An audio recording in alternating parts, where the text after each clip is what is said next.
మోడీ కేసీఆర్లు ఒకరిని ఒకరు పొగుడుకునేందుకు నిన్నటి సభ ఉపయోగపడిందని ఆరోపించారు తెలంగాణ శాసన మండలి ప్రతిపక్ష నేత షబ్బీర్ అలీ.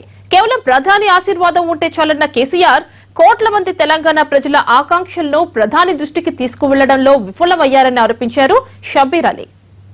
గౌరవ ముఖ్యమంత్రి కేసీఆర్ గారు మరి మాటల్లో చాలా చక్కగా మేనేజ్ చేసుకుని తెలంగాణ రాష్ట్రానికి లాభపడే తిరిగా ఈ కార్యక్రమాన్ని చేపట్టి అభివృద్ధి దశలో తీసుకుపోతారని తెలంగాణ ప్రజలు ఆశించినారు.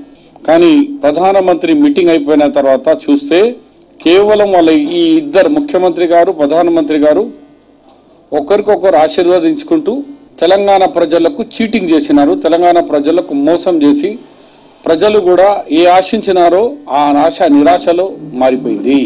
ప్రధానమంత్రి గారు నాకు ఏ మద్దు మీ ఆశీర్వాదం కావాలా, ఆయన వచ్చి తెలంగాణ ముఖ్యమంత్రి పట్టుదల ముఖ్యమంత్రి అని మీ రెండు డైలాగ్ వినేందుకు తెలంగాణ ప్రజల వందలాల కోట్ల రూపాయల తెలంగాణ ప్రజల మీద ఖజానాలో గండిగొట్టినారు. కాబట్టి నిన్న 6 ఫౌండేషన్ పెట్టినారు.